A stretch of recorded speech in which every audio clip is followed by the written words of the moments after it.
A lot of this isn't going to make sense to you, and I'm sorry about that. I'm just going to start at the beginning, with the house.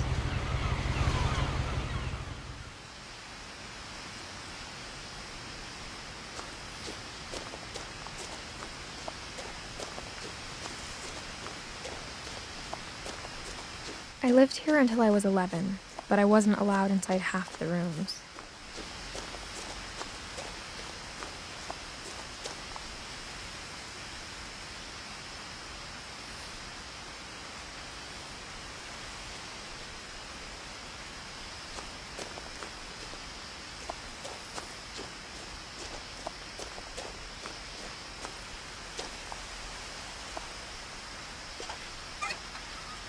Inside the mailbox were bills from 7 years ago, marked urgent, open immediately.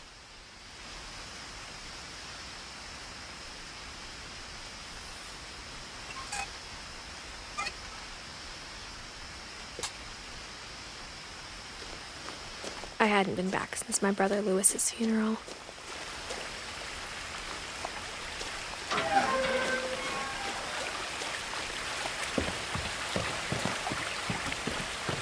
In her will, my mother left me a key, but didn't tell me what it unlocked.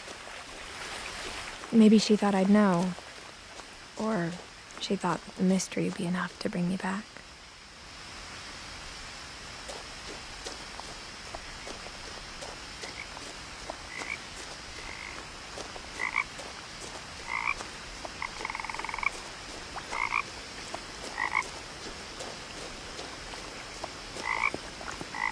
The truth is, even after I inherited the house, I never thought I'd come back to it. But now I had questions about my family that only the house knew the answers to.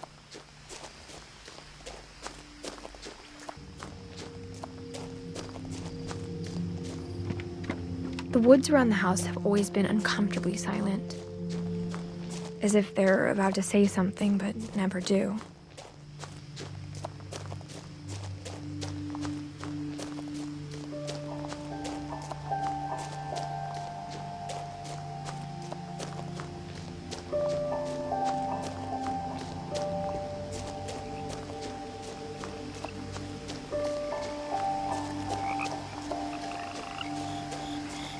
The house was exactly like I remembered it, the way I'd been dreaming about it.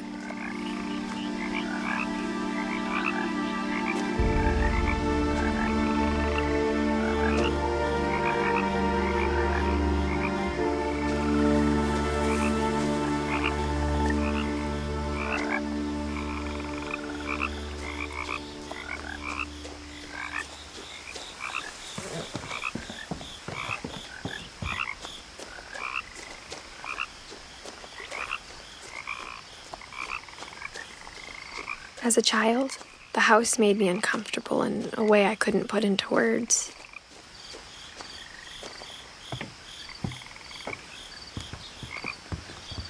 Now, as a 17-year-old, I knew exactly what those words were. I was afraid of the house.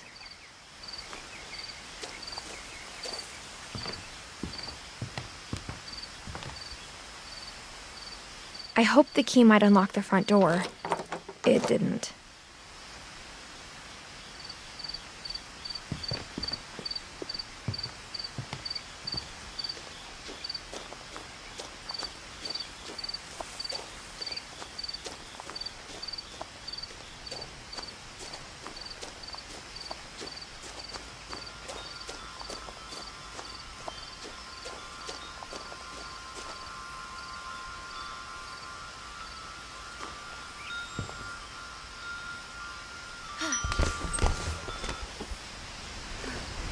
Crawling through the doggy door used to be a lot easier when I was 11.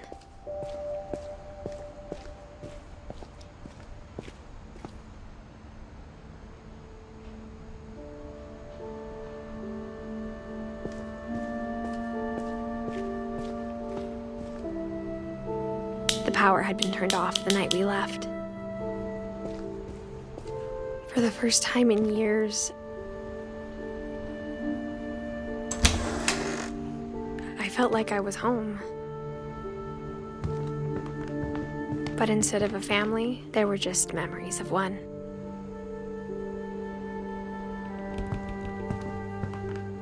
Like how only one restaurant would deliver to our house, so we had Chinese a lot. Or how after Louis started working at the cannery, we all got sick of eating salmon. Except our cat, Molly.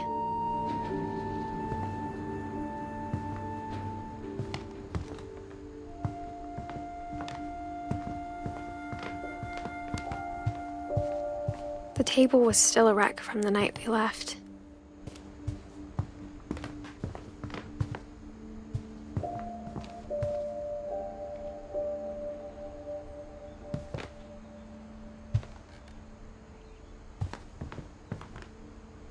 My mom was the only one of us who could imagine Great-Grandma Edie living in a nursing home.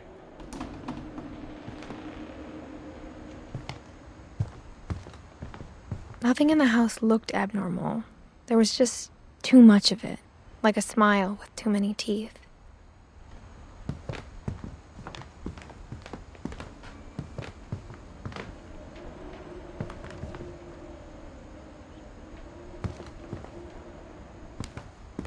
Even the fireplace had a story. Edie told me the bricks came from the original house, after it sank.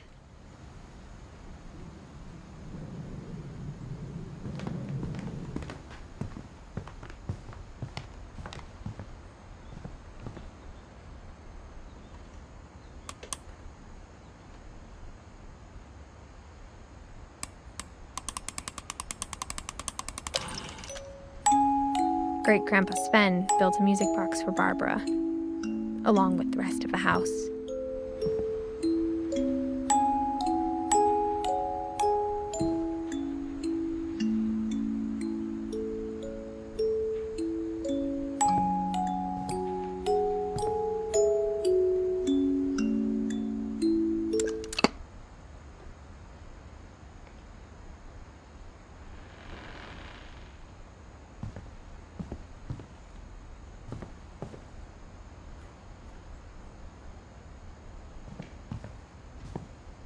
Mom always told me to stay out of the basement, so I wasn't too surprised when the key didn't fit.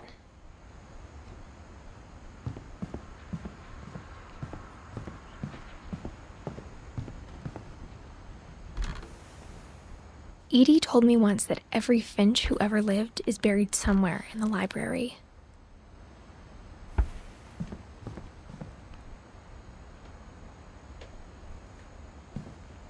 A lot of things got left behind in the whirlwind of that last night.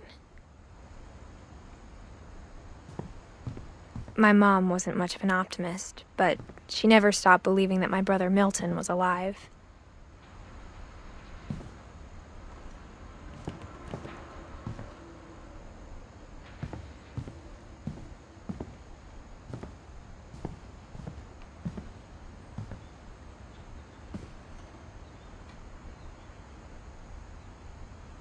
After Milton disappeared, Mom sealed up all the bedrooms.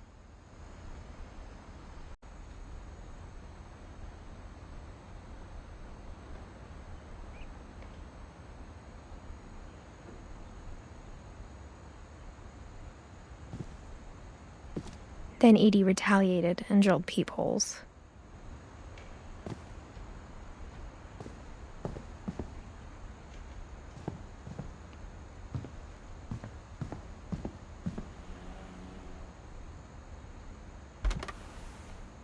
Molly always seemed like a girl I could imagine being friends with, if she hadn't died in 1947.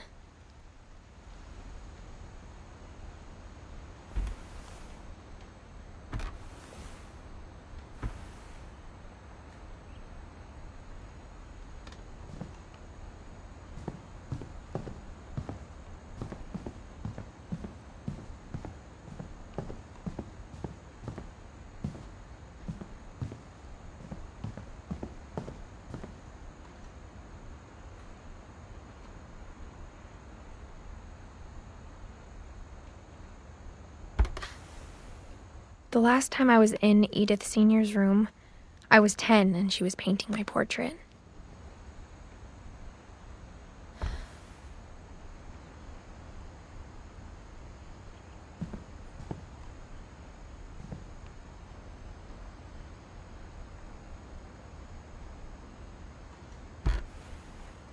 My Grandpa Sam spent 7 years sharing a room with his dead brother, Calvin.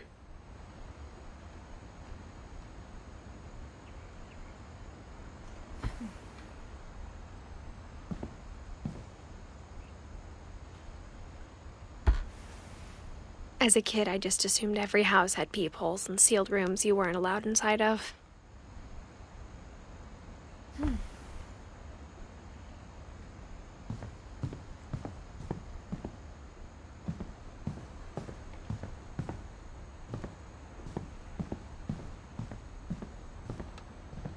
Edie's father, Odin, built the original house.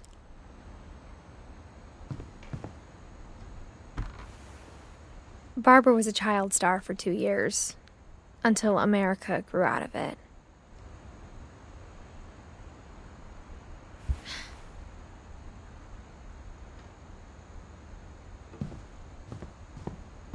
Whenever people ask me about my family, the first thing they always want to know about is Barbara.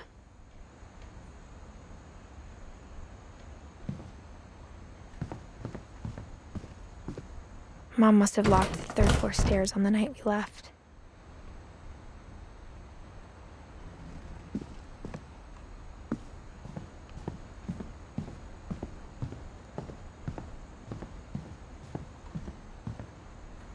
I spent a lot of time playing in Great Uncle Walter's room. I think my mom sometimes regretted not sealing it up.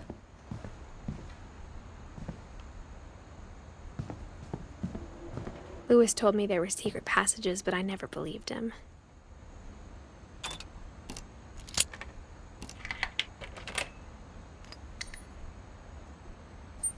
Turns out, my mom was really good at keeping secrets.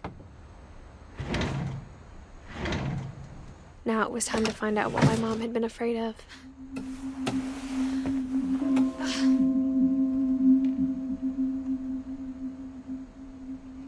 Reading this, maybe it sounds like I had a plan.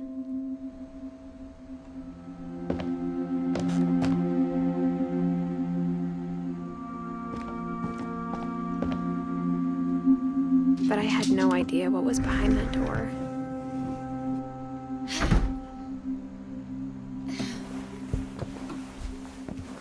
Just like I had no idea where all this was gonna lead. I grew up looking at Molly's room through the peephole.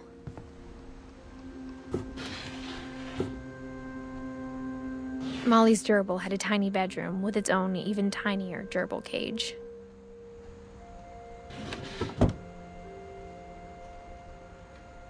Being inside for the first time, I felt like I'd stepped behind a painting.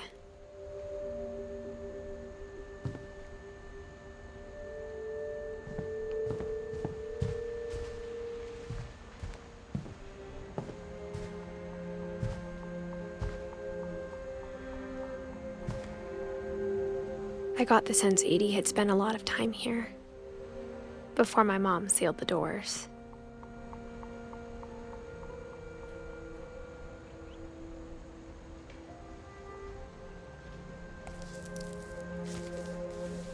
December 13th, 1947. Dear Diary, I'll be gone soon, but I wanted to tell somebody about what's gonna happen. It started when Mom sent me to bed without dinner.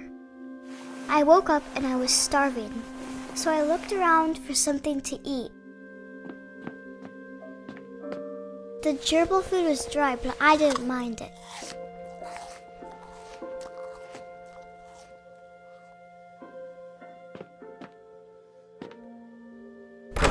Mom, can I come out now? Sweetheart, it's late. Go to sleep.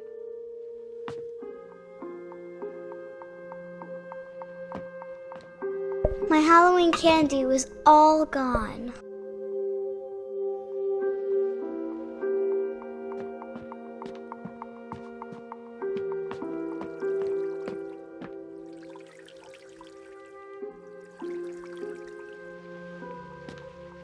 I thought about eating Christopher, but I held back.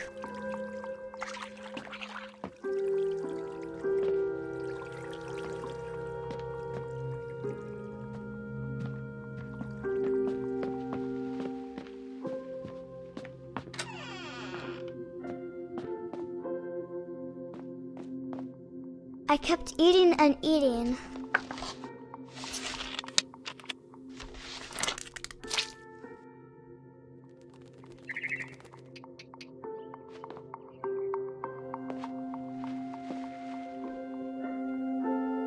I ate a lot of things that night.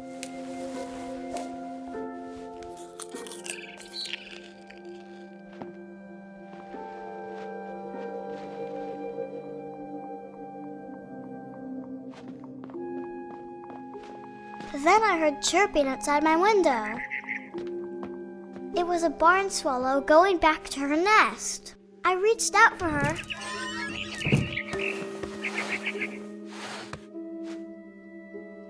And suddenly, I was a cat.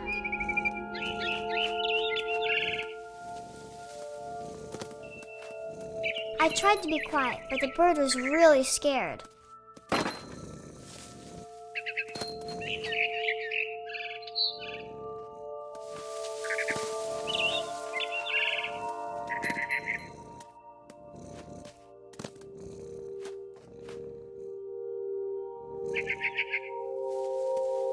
Mom and Dad didn't even look at me.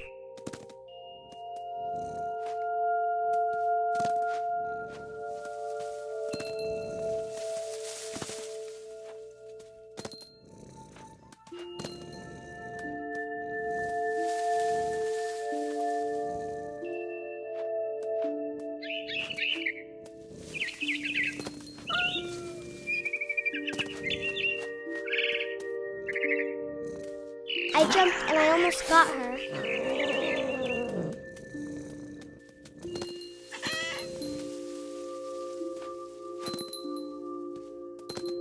I could tell she was getting really tired.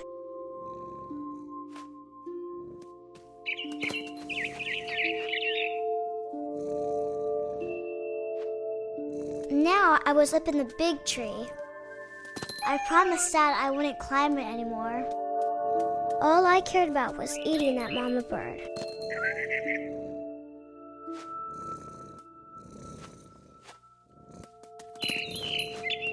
I gobbled her up. And suddenly, I was an owl. First, all I heard was the wind. Then I heard little teeth nibbling in the grass.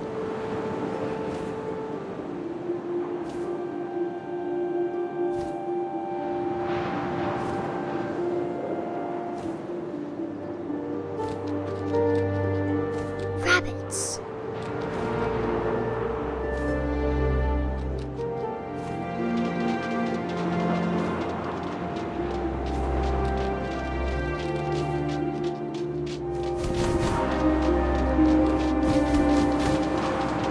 Looking up and seeing mine through my talons.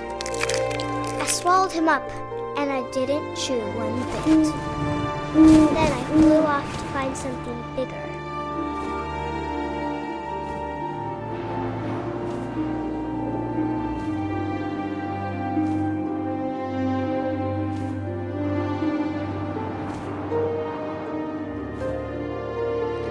A mama rabbit.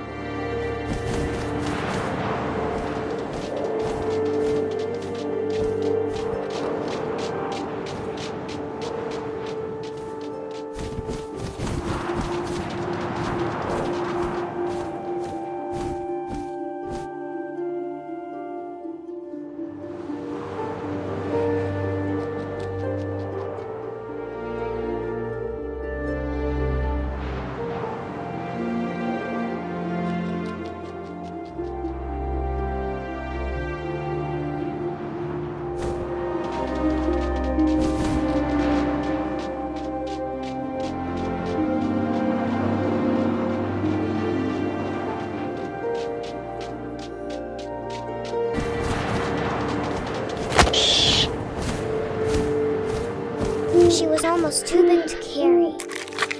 I started choking, but I couldn't stop eating. And suddenly, I was a shark.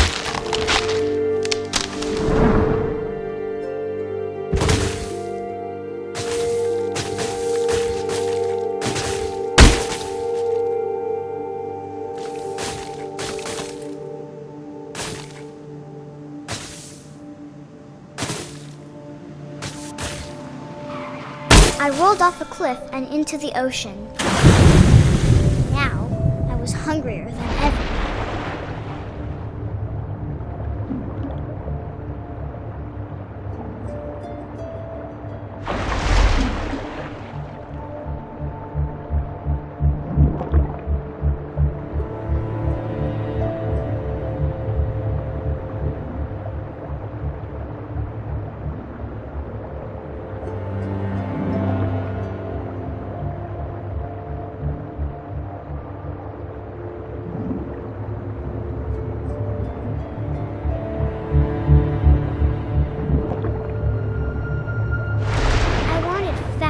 Juicy seals.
And it tasted really good.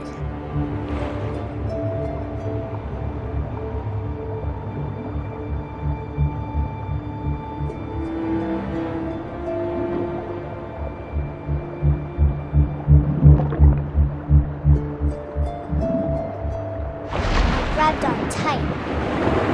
When I was so hungry, I jumped out of the water. When I opened my eyes, everything had changed.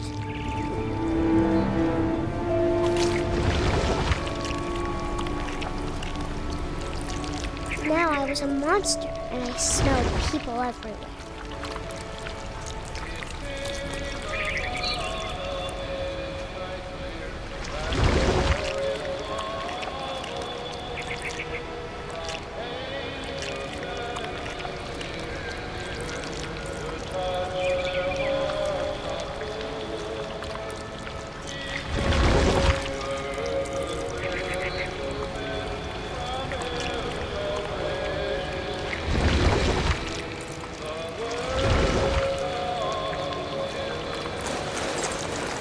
I was big, but I mean real quiet.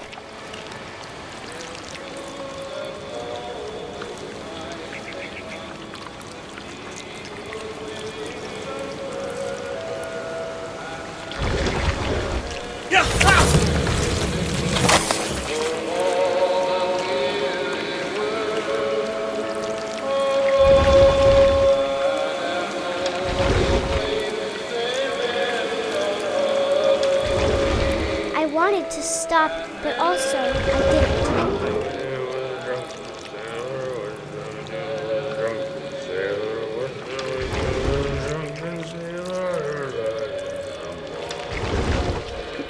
His belly was rusty, his belly was rusty, his belly was rusty.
last passenger, I was still hungry. And to cross the water, I smelled something new. Something I had to have, so I swam towards it.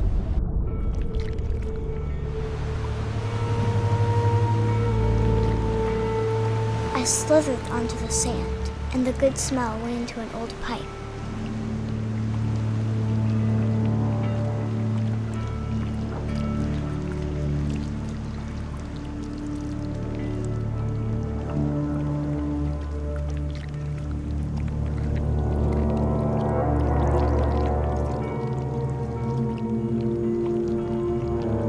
I got closer and closer.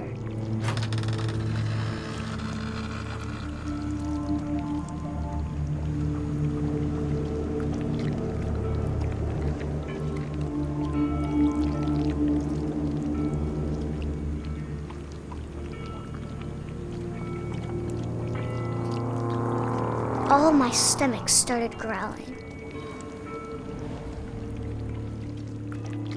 And suddenly, I was me again.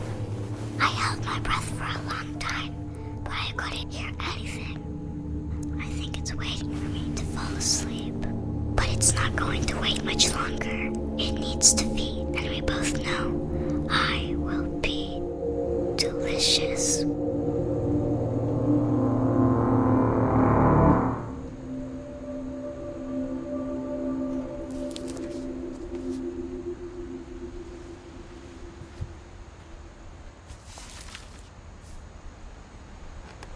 I'm not sure if I believed all of that, but I'm sure Edie would have.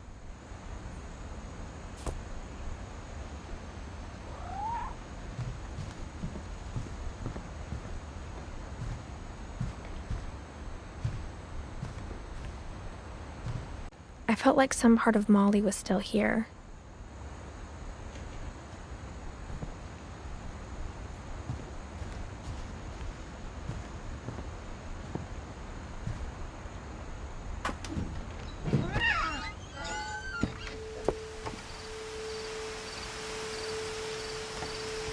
This will be obvious later, but my mom never told me any of these stories. Edie would have, but Mom didn't like bringing up the past. Though, when we adopted a stray kitten, she was the one who named it Molly.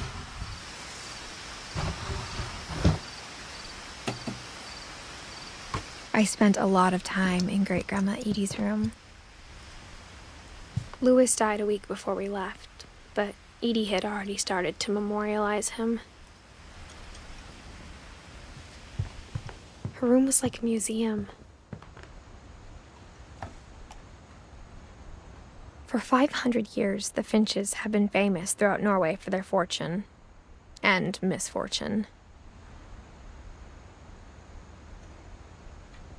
Odin Finch buries the latest victims of the family curse, his wife Ingeborg and their newborn son, Johan. On January 7th, 1937, he set sail with his family and his house, hoping to leave the curse behind. But 40-foot waves off the coast of Washington send the house and Odin to the bottom of the sea. Odin's daughter Edie, with husband Sven and baby Molly, step ashore on their new home, Orcas Island. Odin Finch is the first to be buried in the new family cemetery. His daughter Edie is already dreaming of a new Finch house.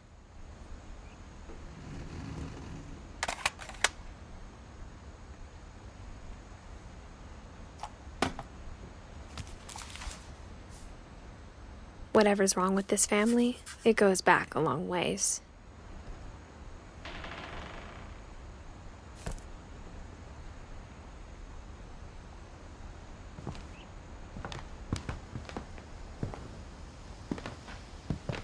Edie knit me a new pair of gloves every year, just in time to replace the old ones. Edie gave a big interview about a mole man living under the Finch house. My mom was furious.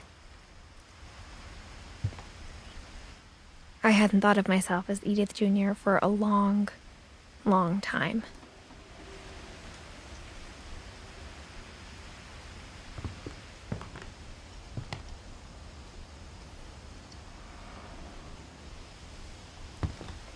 One summer, they evacuated the island, but Edie refused to go. For a few weeks, she was a celebrity. When Edie told people Sven was killed by a dragon, she could also have said he was building a dragon-shaped slide that collapsed. She could have, but she didn't.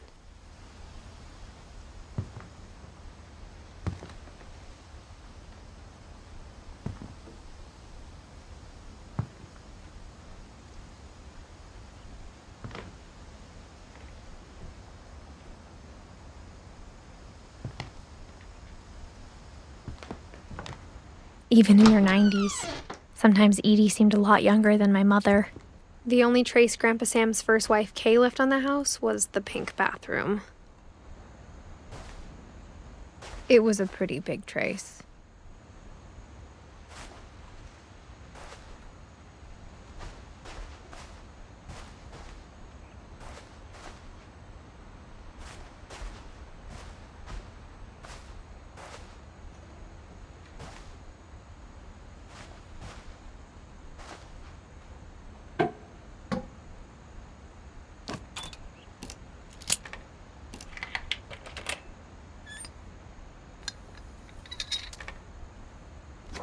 There's a secret in this bathroom. It's in the last place you would look. It isn't in the cupboard. It's hidden in this book.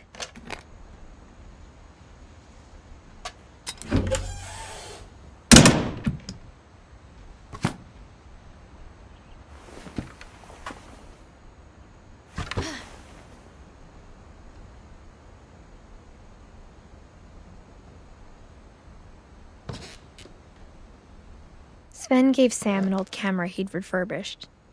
He never put it down.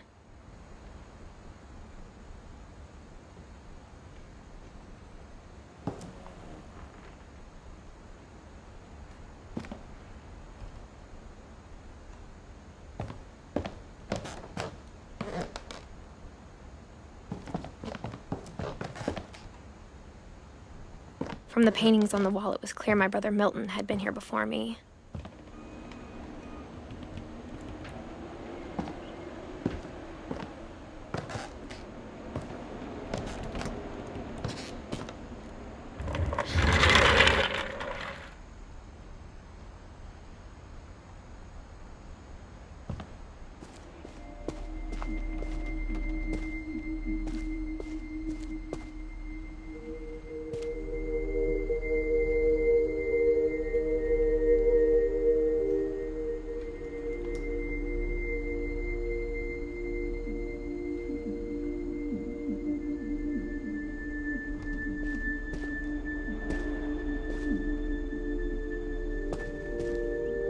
I knew Grandpa Sam had a twin,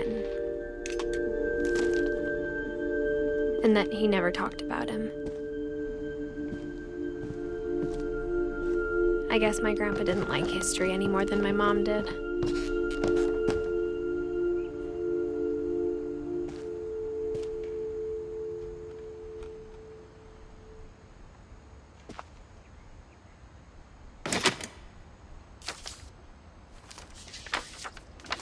How I Want to Remember My Brother by Sam Finch. The thing I remember is that when he made up his mind, that was it.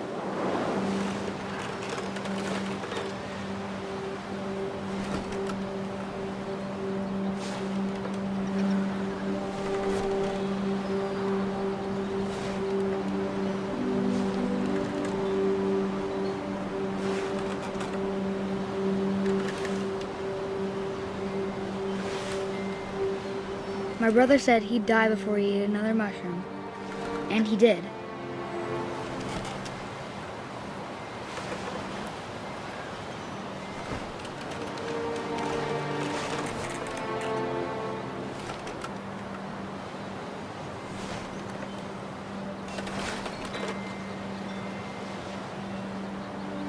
At Barbara's funeral, we swore we'd never be afraid again, and he wasn't. I think Calvin always wanted to fly. Sam! Calvin! But that day, he finally made up his mind to do it. I told him going around was impossible. Maybe if I hadn't said that, Alvin, I'm not gonna tell you again. maybe if the wind hadn't picked up, then maybe he'd still be here. But I doubt it. I think he'd already made up his mind. That's what I want to remember about my brother.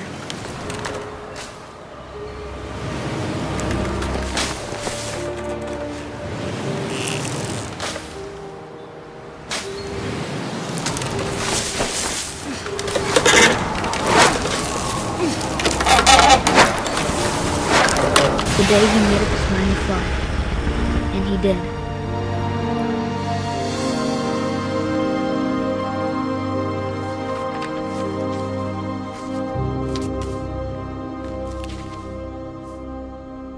Calvin's story felt strangely familiar. When I was younger, I remember trying to do the exact same thing.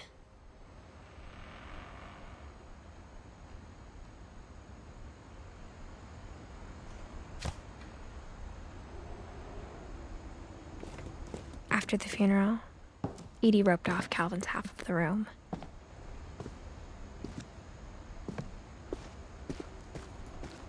Mom said Grandpa Sam enlisted at 18 and never set foot in the room again.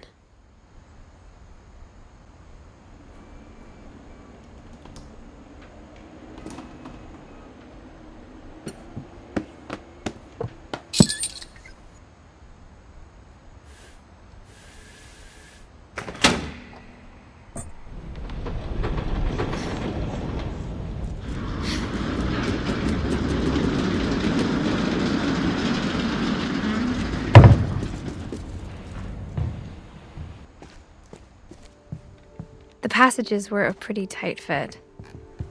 They'd obviously been built for smaller hands and bellies.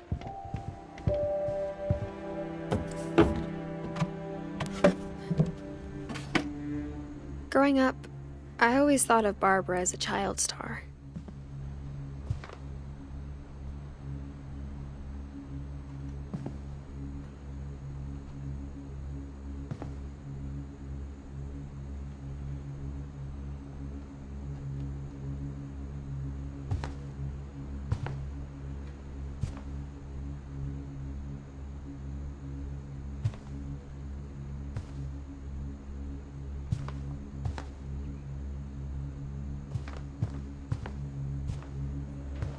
I never thought about how hard it must have been for her afterwards.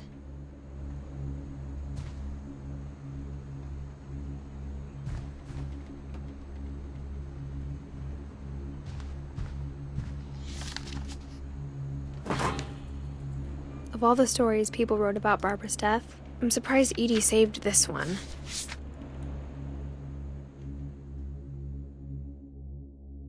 Old Jack here with another ghastly tale inspired by America's most unfortunate family. I'm calling it The Surprise Ending of Barbara Finch. As a child star, Barbara was famous for her scream. Now at 16, she was all washed up. A has-been. But in a lucky break, she'd been asked to perform her signature scream at a local convention for monster movie fans. It was just the boost her career needed.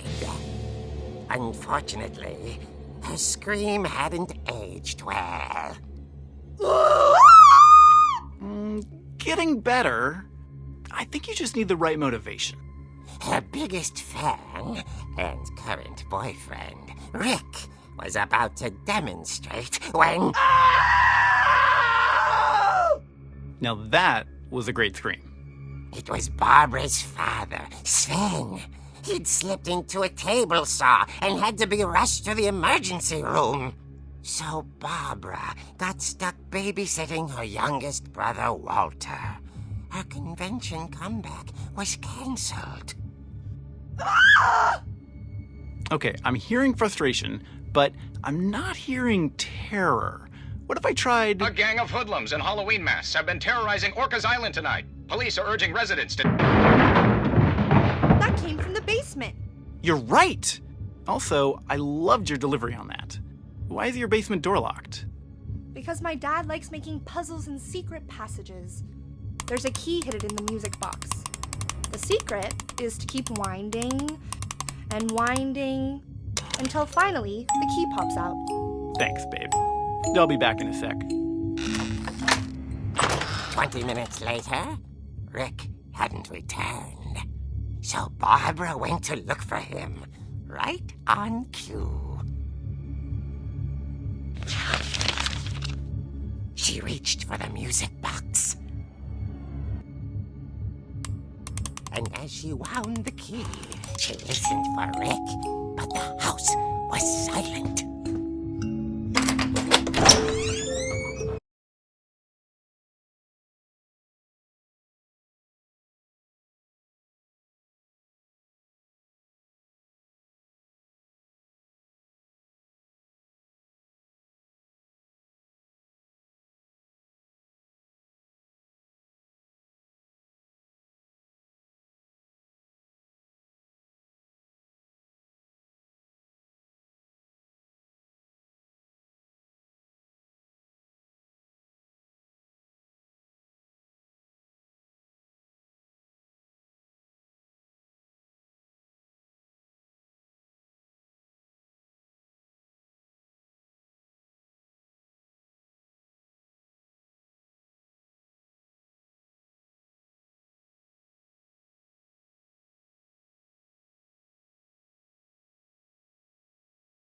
Oh! Rick?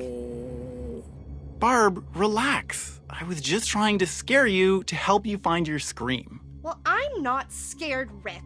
I'm furious. Then act furious. All I'm getting from you now is that you're hurt and confused and She threw him out, but she kept a little something to remember him by. Barb, have you seen my other crutch? And she was still holding it when she fell asleep watching the Late Late Picture Show. Hours later... Barbara! Walter, what's going on up there? Ah! Okay, I'm coming up, but if this is a trick, you're dead, Walter.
At the door, she heard whispering.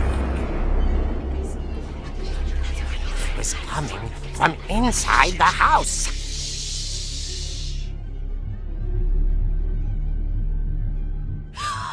Oh dear. The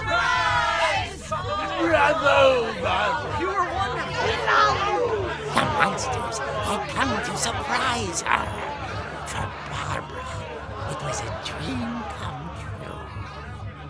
Then she saw what kind of monsters they were, and she realized what was about to happen. She was going to be famous. And with her final breath, Barbara Finch gave the performance of her life.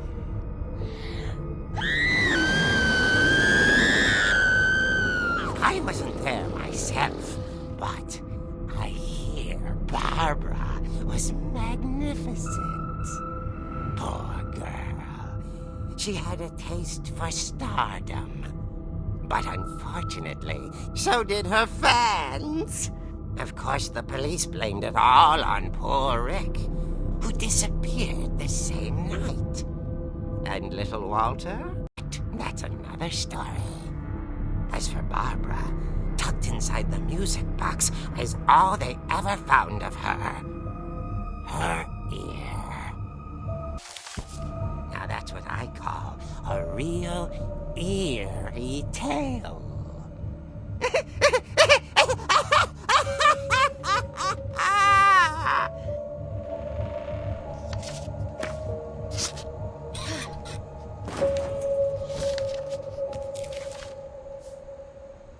Edie told me all Barbara wanted was to be remembered, as absurd as that comic was. Maybe what Edie saw was a happy ending.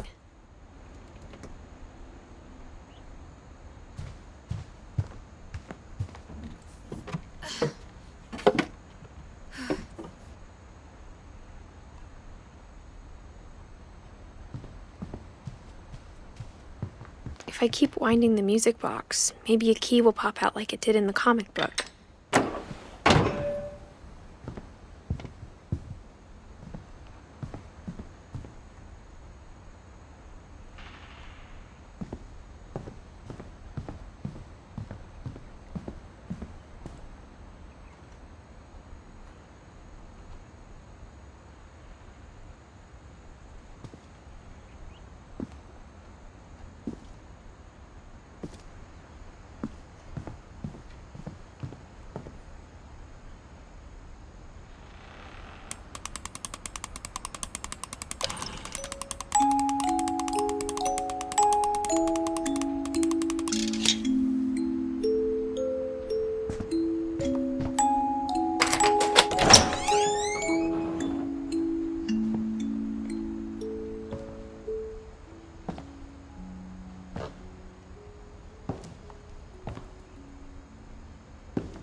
Mom said the basement was off limits, unless I wanted another tetanus shot.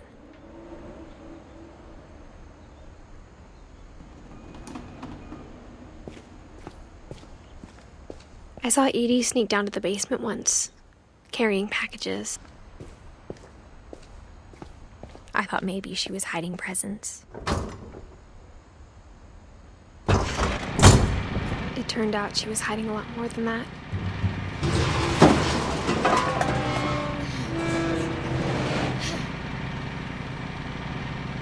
I remember asking Mom once about where Walter had gone.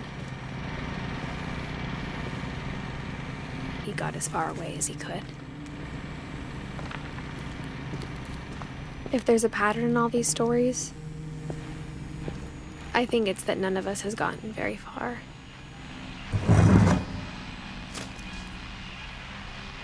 Goodbye, everyone. I can't believe I've been down here for 30 years.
Longest in 30 years. I'm done waiting. I have to leave while I still can.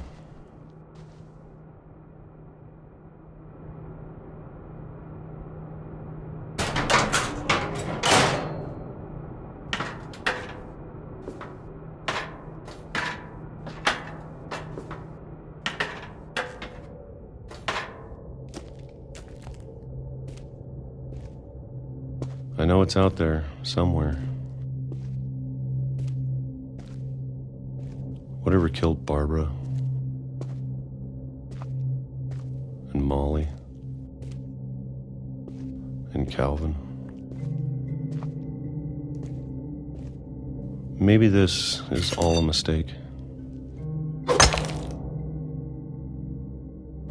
But I need to stop living the same day, even if it kills me.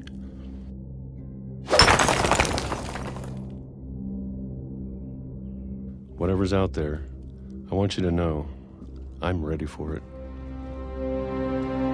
I'm going to appreciate all of it, especially the food.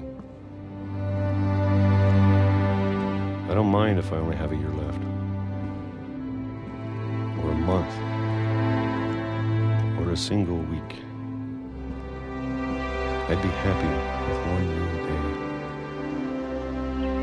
I can already imagine the sun on my face.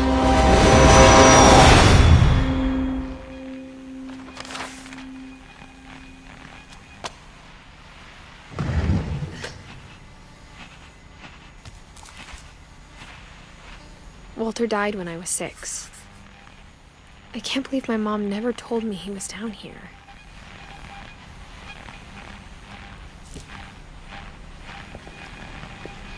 I'm sure my mom was trying to protect me.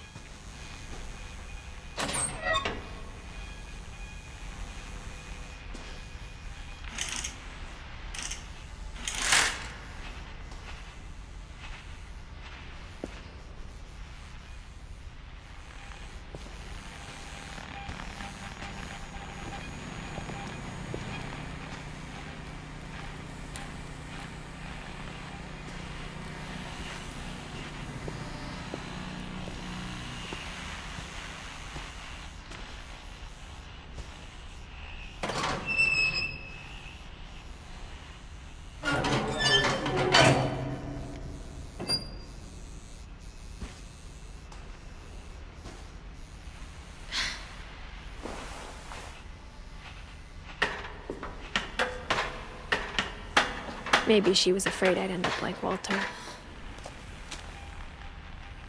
But if she never told me about an uncle under the house, I can only imagine what else she was hiding. I don't want to make the same mistakes she made, trying to bury something that's still alive.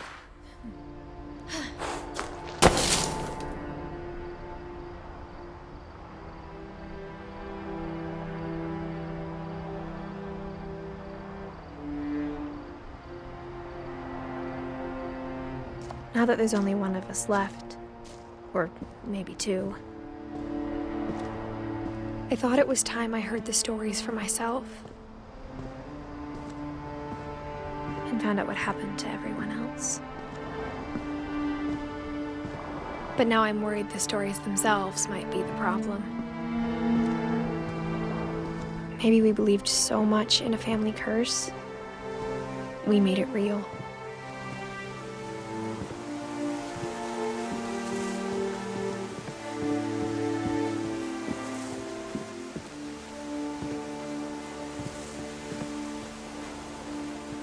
I don't know if I should even be writing this.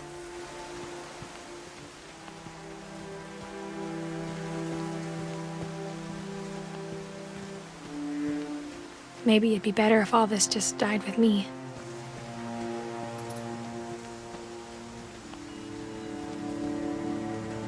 But I thought you should know about your family.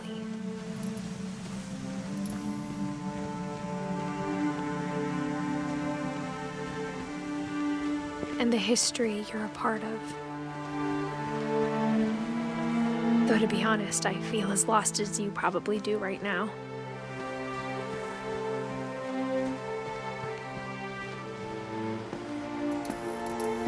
I think the people in these stories believed them, for what that's worth.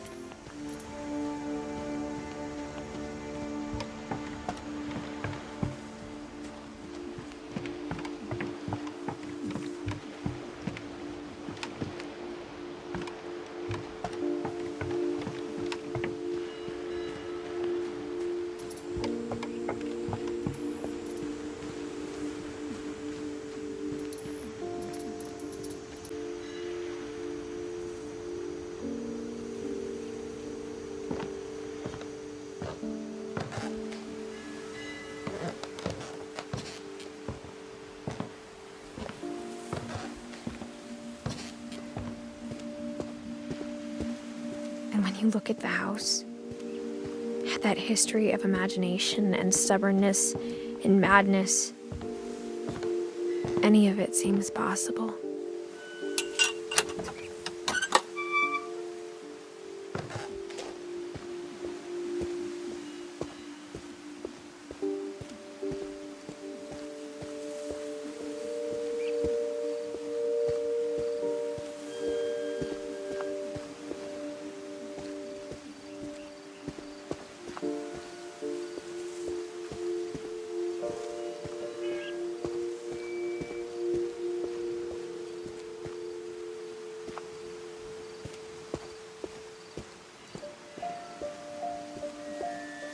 I think we've been surrounded by death for so long, we've just gotten used to it. What kind of family finishes building a cemetery before starting the house?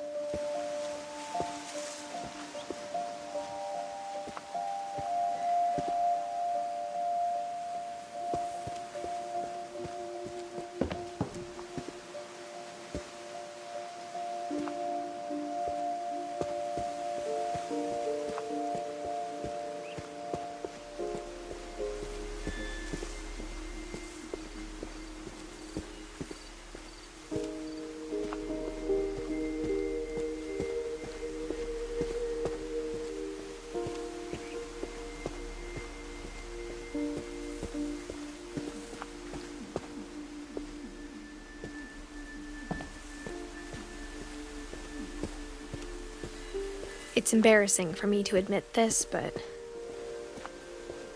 the pet cemetery made me more uncomfortable than the human one.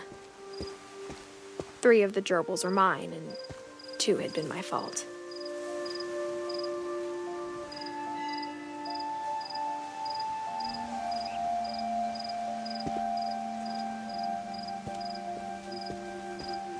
Sven built the house, but it was Edie who designed the cemetery.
I'm sure Odin's monument had been Edie's idea.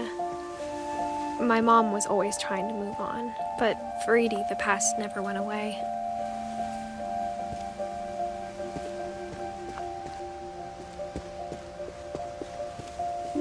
She could see it poking out of the water at low tide. Edie's side was always easier for me to understand.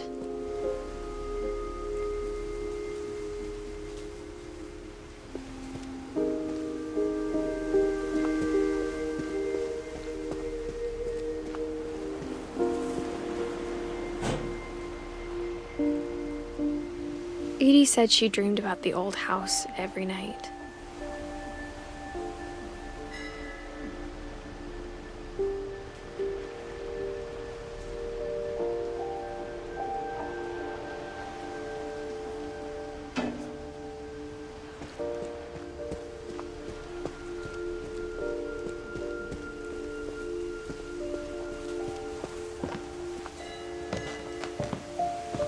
But the older I get, the more I can see where my mom was coming from.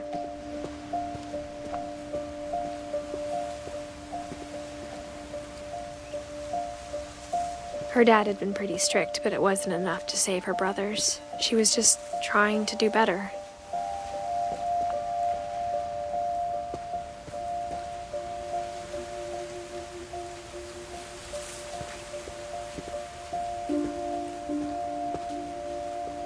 She lost 2 of her brothers, just like I did. I get why she tried so hard to protect us. We never found Milton's body, so my mom insisted we were putting up a monument, not a tombstone.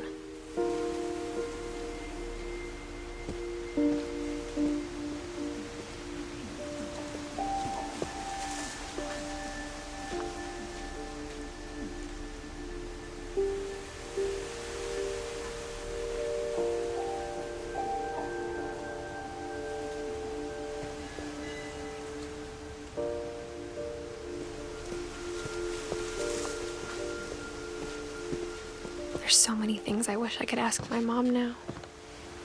Part of me thinks this is what she wanted all along.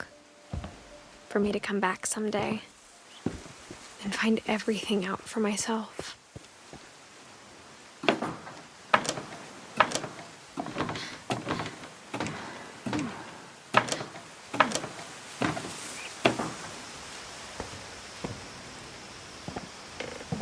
But looking back on it now, if she told me there was going to be so much fun, I never would have come when I was 22 weeks pregnant.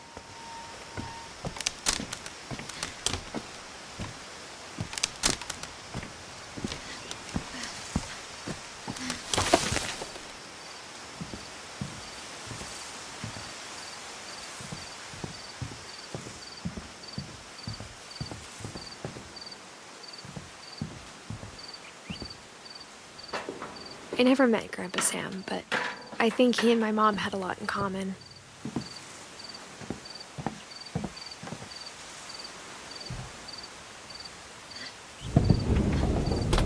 They were both pretty intense.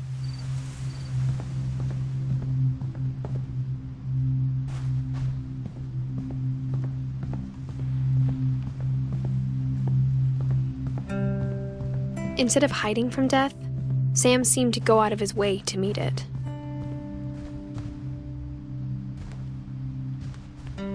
Sam spent his life shooting photos, but Mom said he got nervous being in front of the camera. I guess we're all afraid of something.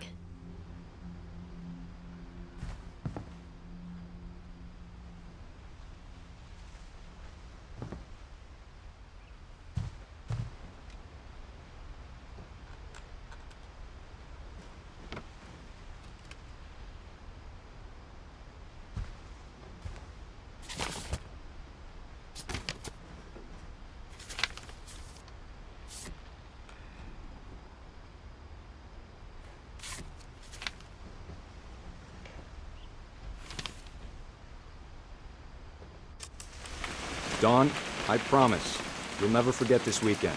Yes, sir. These memories are gonna last a lifetime. Am I gonna have to shoot anything? It's a hunting trip, Dawn. Shooting is strongly encouraged.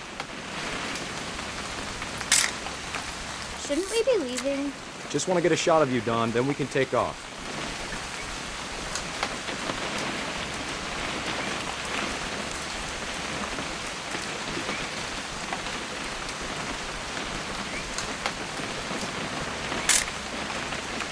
Quite. What? Perfect. It's gonna rain the whole weekend, isn't it?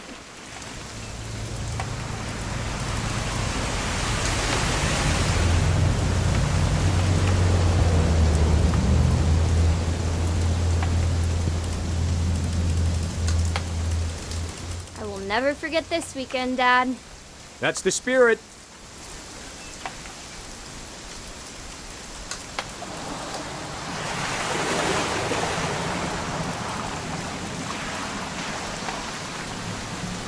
Please just take the picture.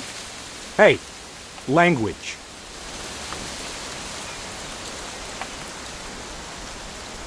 Did you want to get a picture of me or what?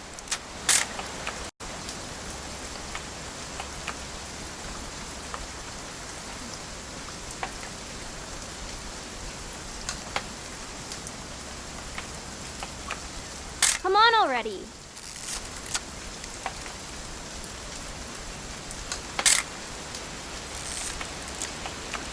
Smile, Dawn. Okay, got it. I'm gonna take some pictures, okay? Just be careful. That camera's older than you are.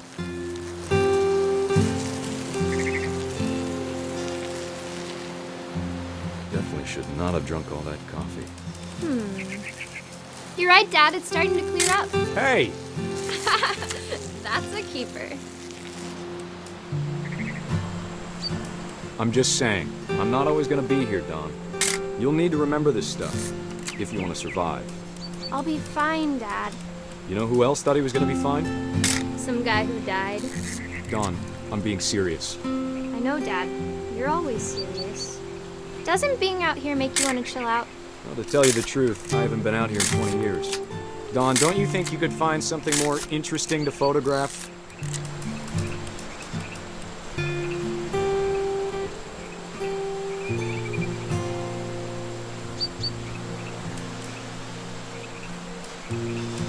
Last time I was with my brother Calvin. Man, that was a great trip. Your grandpa Sven taught us how to fish, how to build a fire.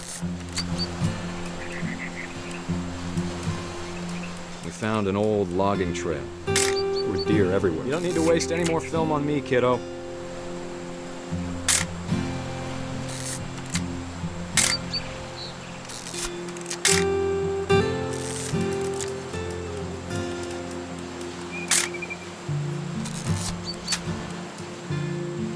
I bet if I could remember where that trail was, we'd spot a buck for you in no time. Give me a minute to check the map.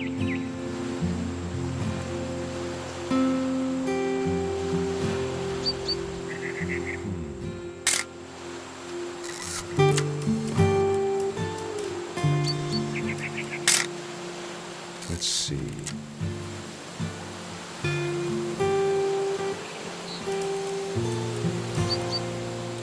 Maybe.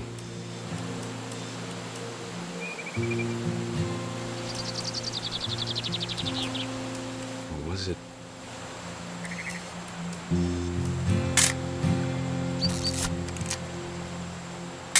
It could have been.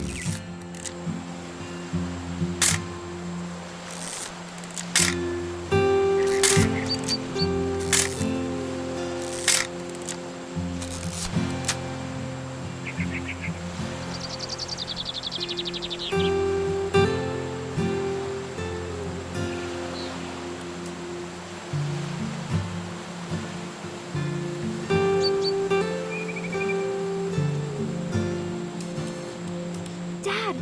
Good eyes, Dawn.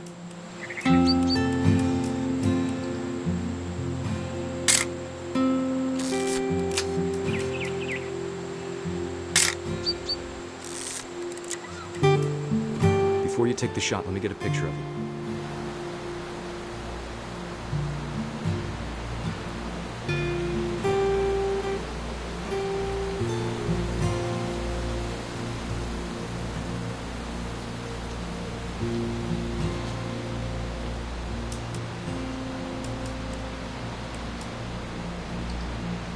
Dad, I... Just breathe. Turn off your imagination. Let me get behind you. Do I have to do this? Dawn, you don't have to do anything. But if you want to survive, you'll need to be strong. Great shot, Dawn!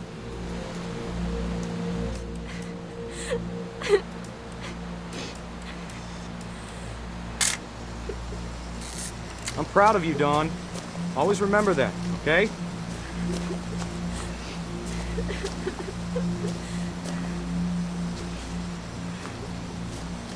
Dad, It's twitching. I think That's it's totally so... normal, Don. Just focus on the camera. Try not to think about— Dad!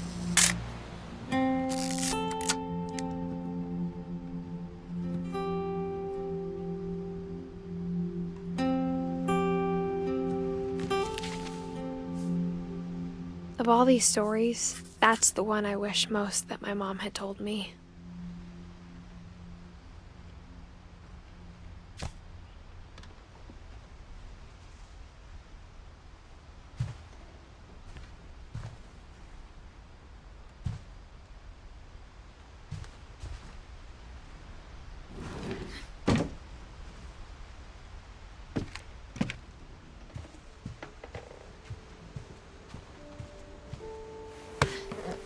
After Sam died, my mom and Edie got really close.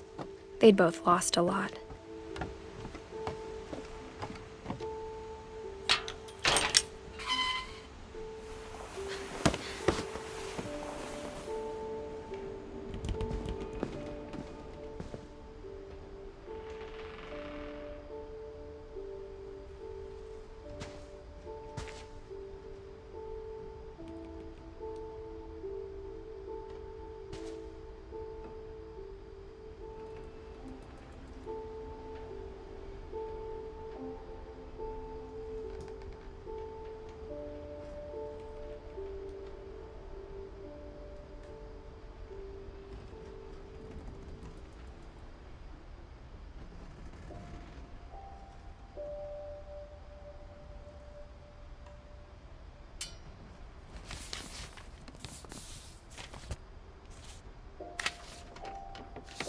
Dear Kay, do you remember the way Gregory used to laugh when he thought he was alone? Like something funny was happening, but only he could see it.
Good luck, Kay. Love, Sam.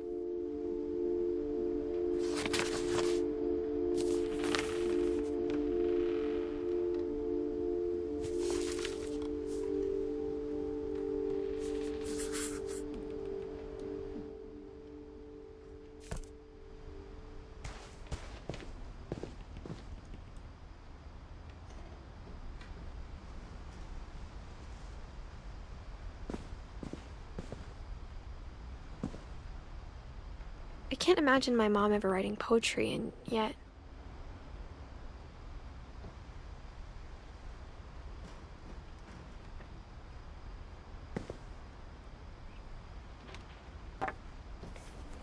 A poem for Gus, who always said the wedding was a bad idea.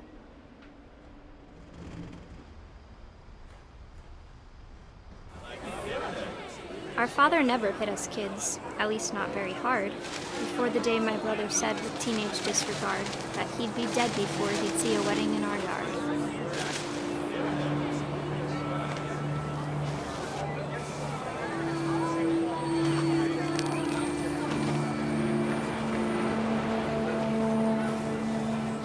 My father made him come, of course, but Gus stood far apart, just flew his kite and bottled up the storm inside his heart.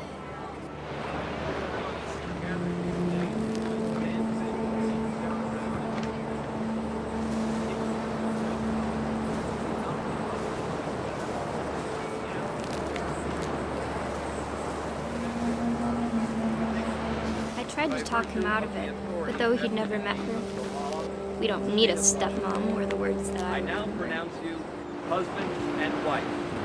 You may kiss the bride.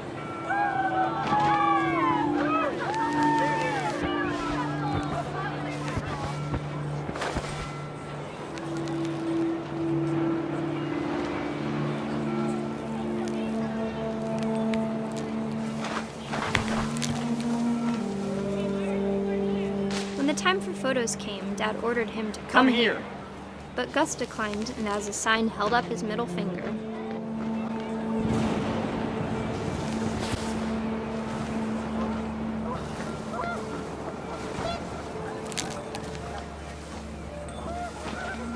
The wind picked up, and panicked geese appeared and quickly went. But all the humans did that day was go inside the tent.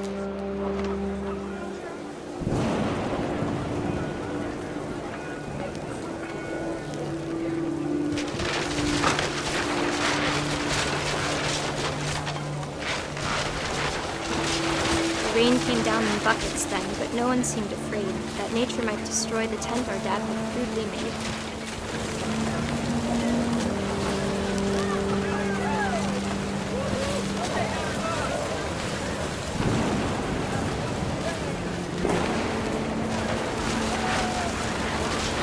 The thunder sounded much too close and full of angry power, but all my father said to this was, "Make the music louder."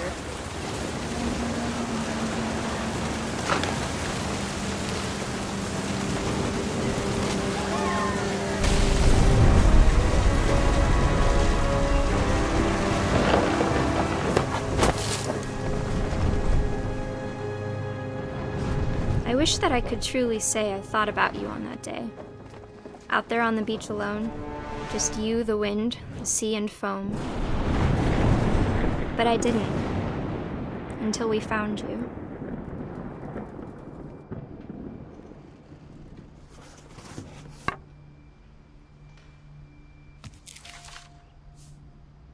She never talked about him, but Mom told me once if I was a boy, they were going to name me Gus.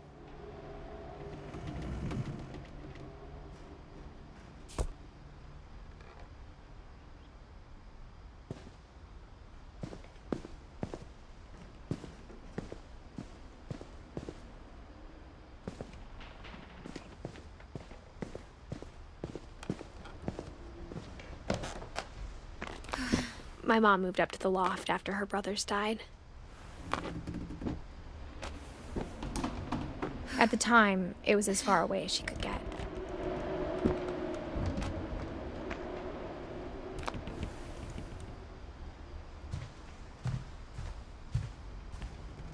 She spent a summer building houses in Calcutta, where she met my dad, Sanjay.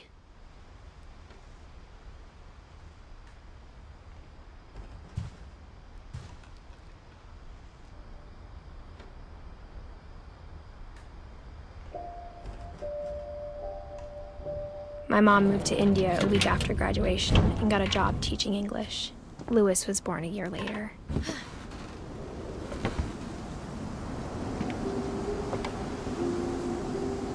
When my dad died, I don't think Mom knew where else to go. I'm sure Edie was happy to have her back.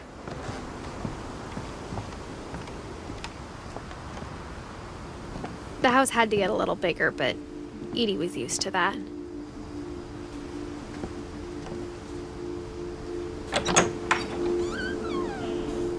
And for a while, things were good, almost normal.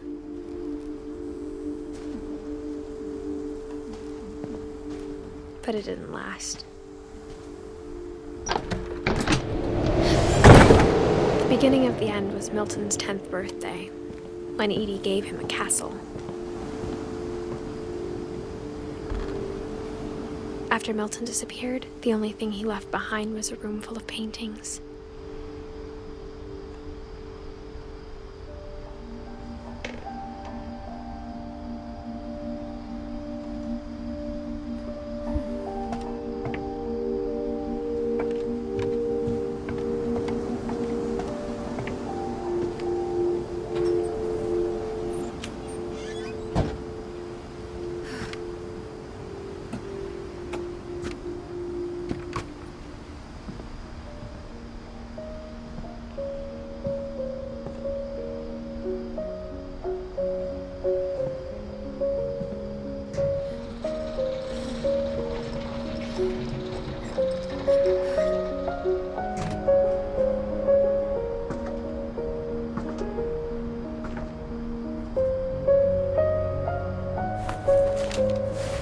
Milton Finch in The Magic Paintbrush.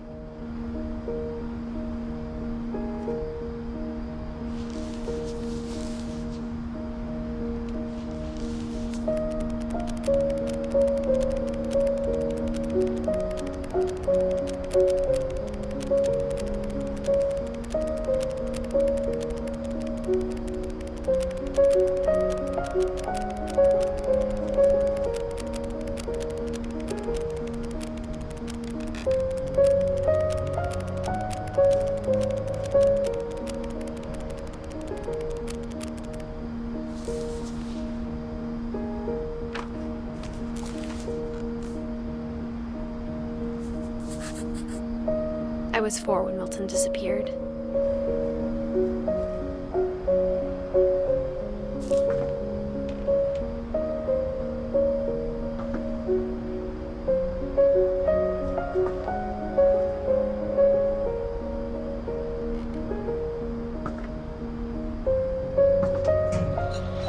Mom spent months searching for my brother. Then she sealed the doors.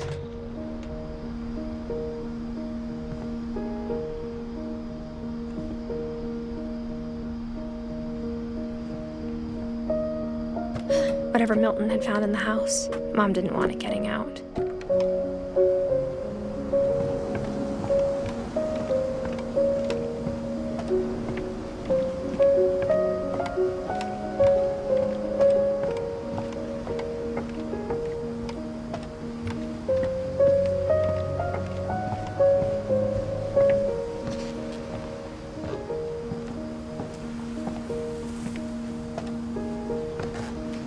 Mom definitely blamed Edie, but I think Louis blamed himself.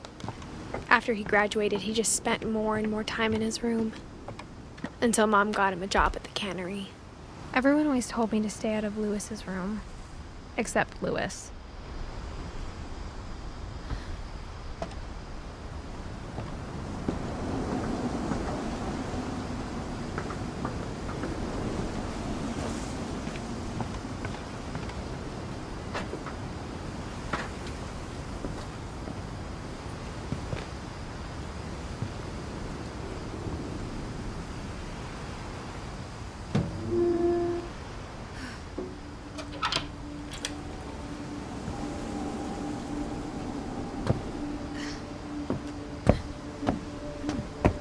Lewis's room smelled very, very familiar. That part of him lived on.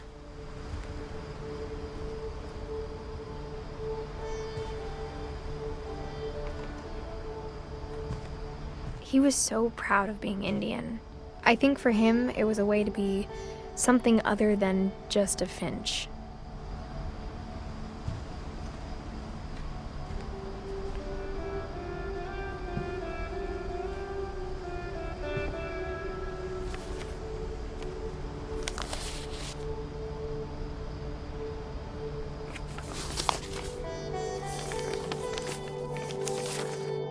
Dear Mrs. Finch, as Lewis's psychiatrist, I can understand your desire for an explanation. As I see it, the trouble began in January, shortly after we convinced your son to seek treatment for substance abuse. Newly sober, I believe Lewis first noticed the monotony of his daily life.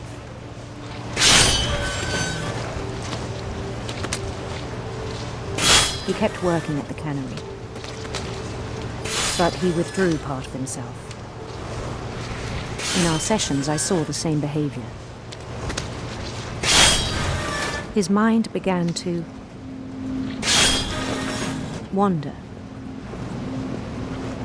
I asked him to describe it. He said he started small, imagining a labyrinth. He'd feel his way about.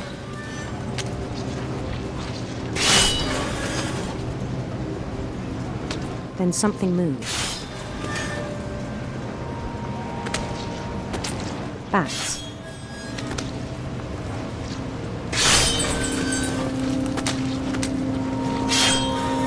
And toads.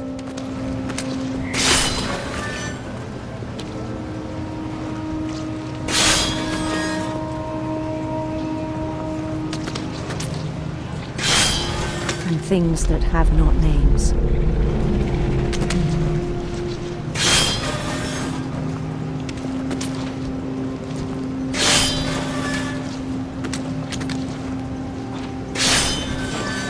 He knew it was all in his head.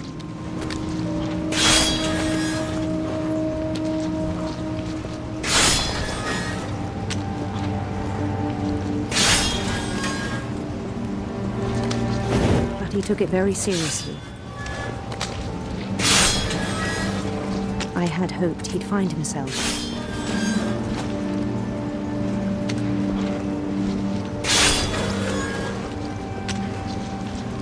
But he found something more. I worried about him then.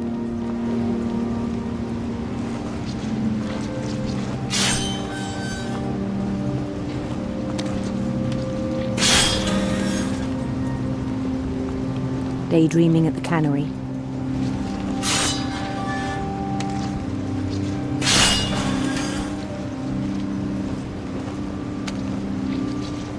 I spoke with his boss.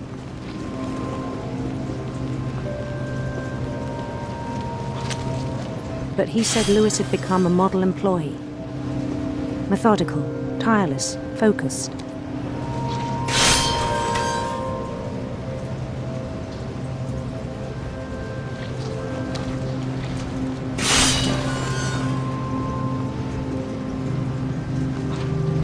Like a whole new Lewis.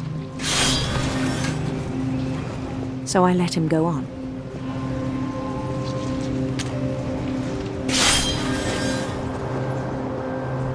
I even encouraged him. It seemed very promising at first. He told me he'd made a new friend.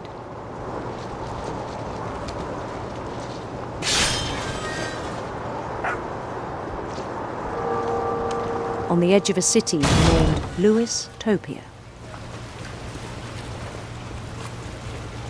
He built the city up slowly, brick by brick. Then he made musicians.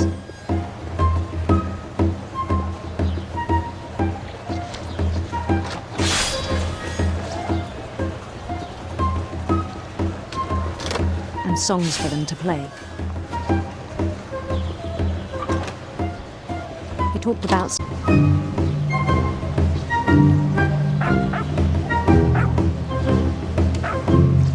And he was always humming something. Every day his imagination grew stronger.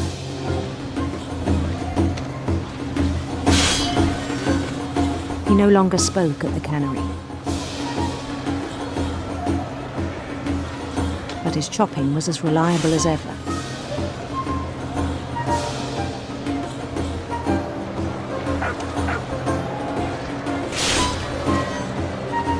Then one day it struck him that all the cheering crowds, even the stones under his feet,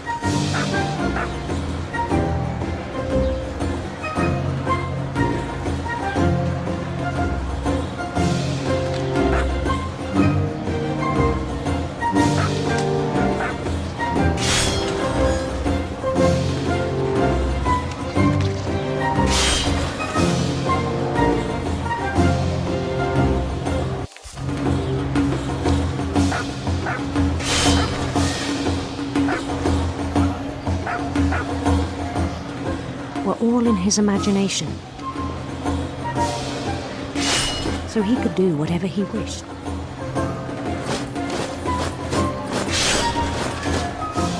He held an election for mayor.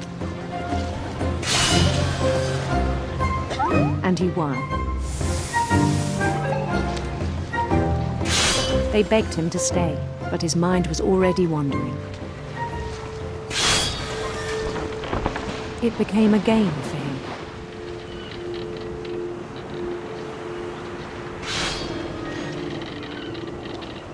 He'd conquer a city, then immediately push on.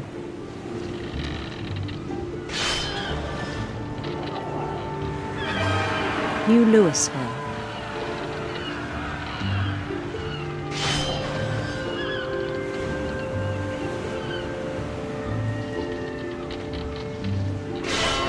St. Louis. He started drifting away from our reality.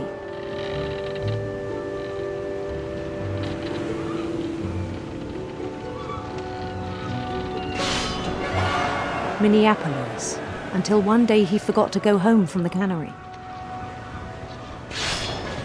Even as his mother pleaded with him, part of Louis kept sailing on.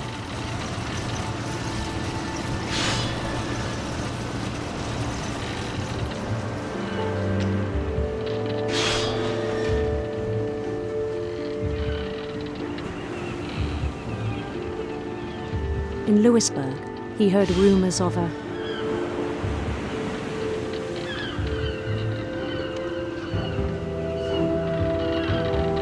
beautiful prince, handsome queen.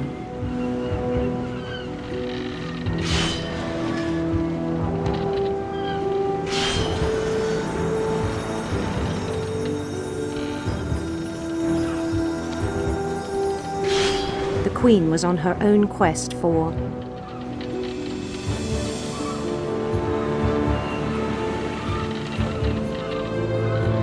sinister serpents.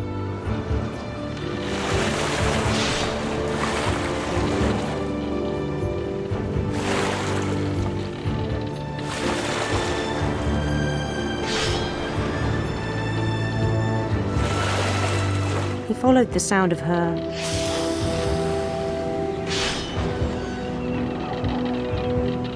electric sitar.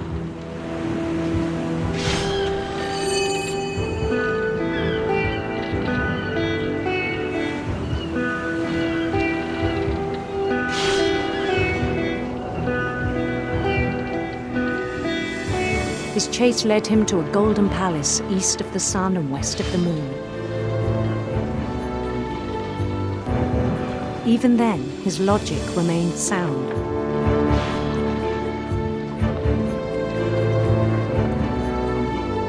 He knew the world was all in his imagination.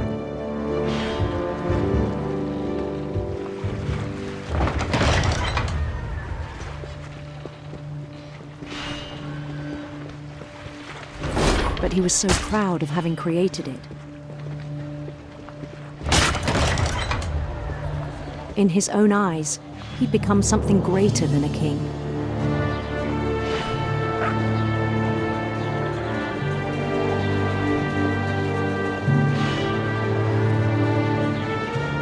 For someone who'd never known success in the real world, I think it was overwhelming.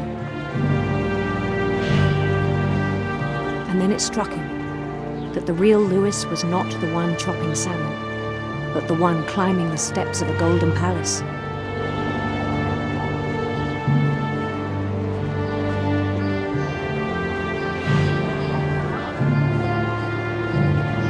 My imagination is as real as my body, he told me. It was hard to argue with him.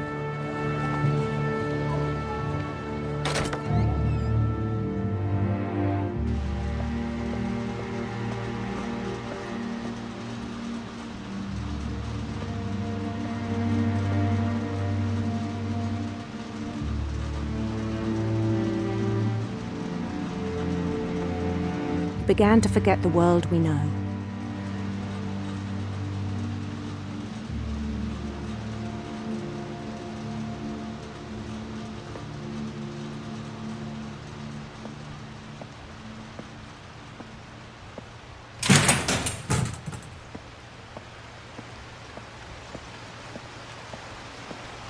I think it pained him to remember Lewis, the cannery worker.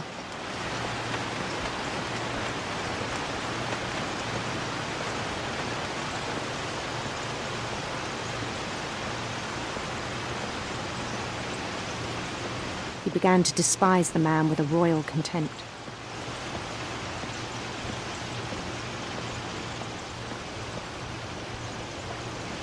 I still thought I could save him.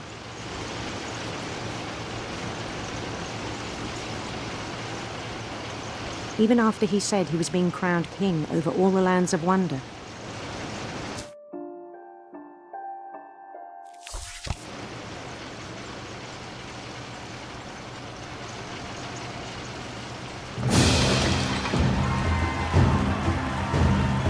The palace would be packed with his companions.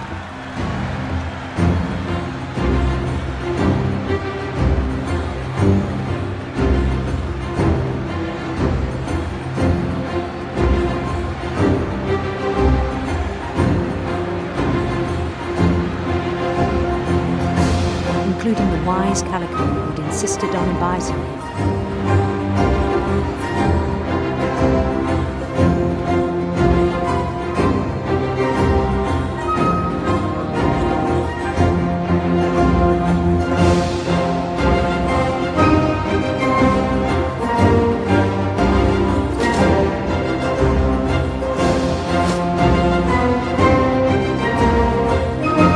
His queen waited, holding his crown.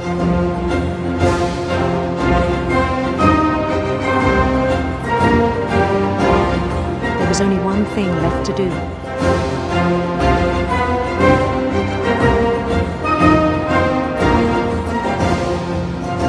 Bend down his head.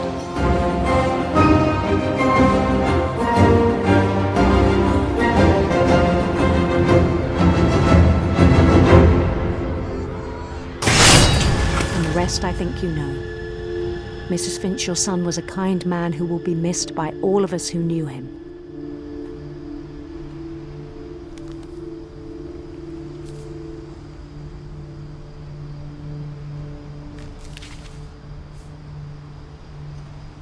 My brother was really cool. I wish you could have met him.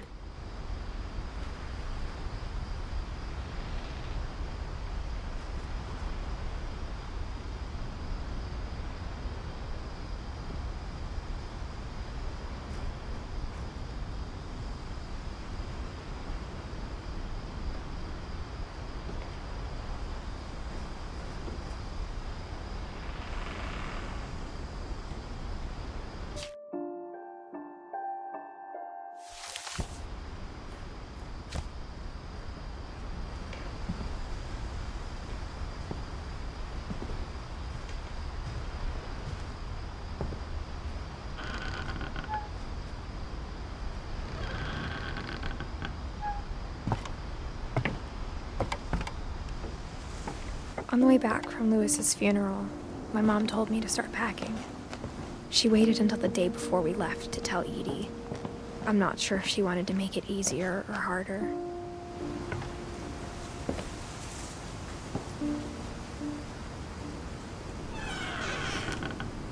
I wish we'd stayed.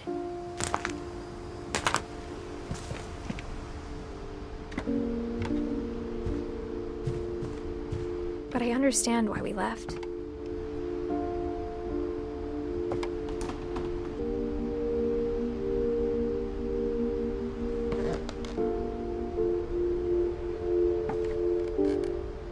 What happened that night had been coming for a long time. Maybe it should have come sooner.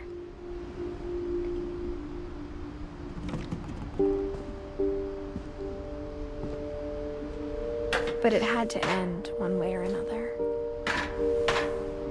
All that's left now is to tell you about that last night.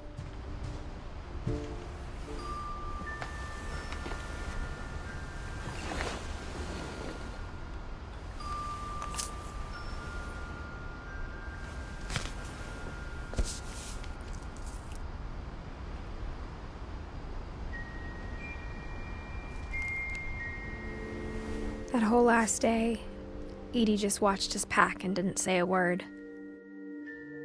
Until supper, when she raised her glass and said, "To our final night together, and all our final nights apart." Grandma, you know what I said about alcohol. Some of your medications are very Edith, specific. I left a present for you in the hallway. Why don't you go open it? The grown-ups have to argue now. I'm sorry, you're right. We're all leaving tomorrow. Let's just enjoy our last... I'm not leaving. Edith, you're excused.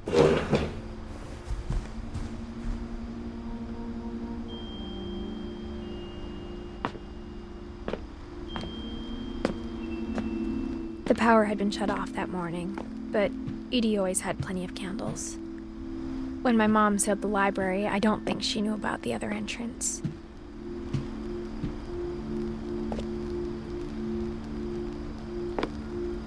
Or that Edie had a key to it.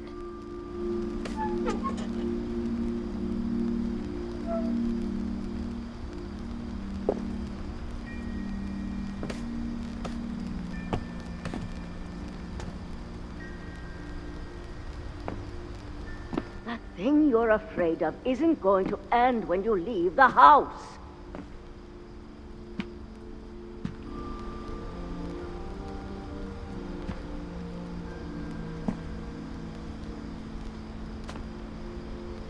Edith has a right to know these stories. My children are dead because of your stories. I think it's best if Edith and I leave tonight. We'll have the nursing home send a van for you in the morning, okay?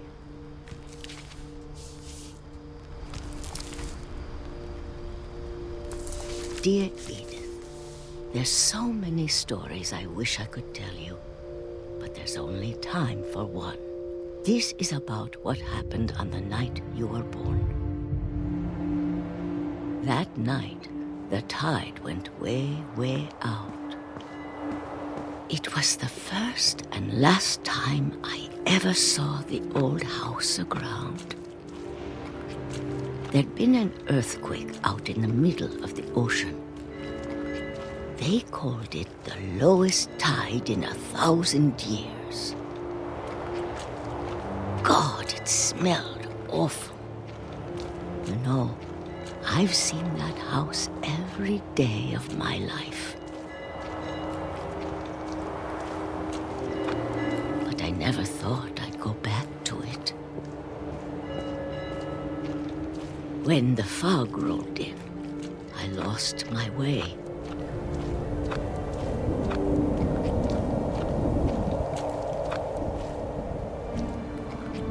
I got turned around.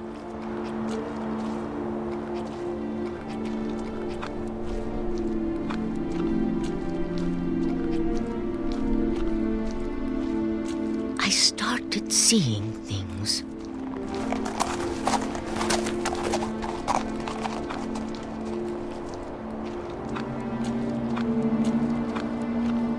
Things I'd forgotten had ever existed.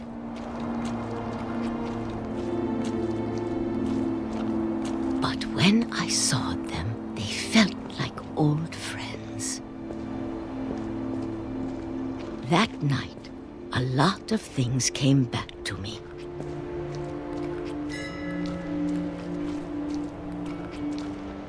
Or maybe I came back to them.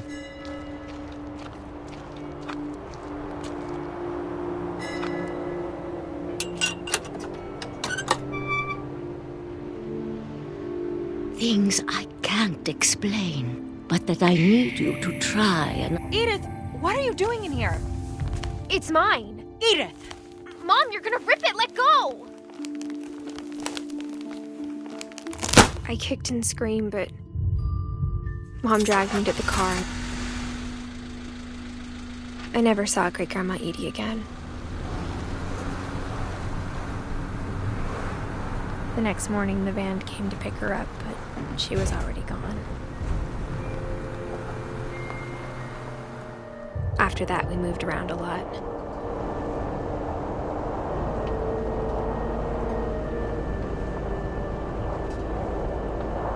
We both tried to make the best of it.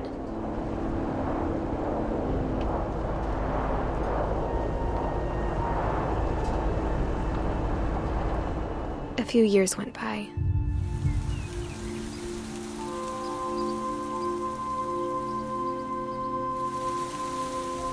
My mom didn't like to talk about it, but she started getting sick a lot. The rest happened pretty quickly. She got better for a while, and then she didn't.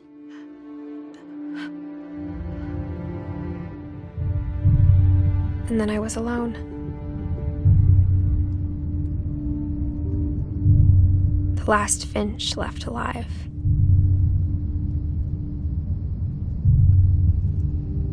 Until I found out about you. I'm still not sure what to tell you about all this. If we lived forever, maybe we'd have time to understand things. But as it is, I think the best we can do is try to open our eyes. And appreciate how strange and brief all of this is. This journal was supposed to be for you. But now I hope you'll never see it. I just want to meet you and tell you all these stories myself. But I guess if you're reading this now, things didn't work out that way.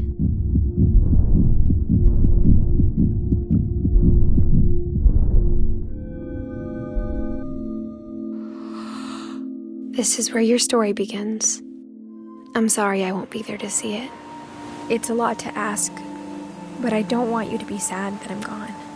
I want you to be amazed that any of us ever had a chance to be here at all. Good luck.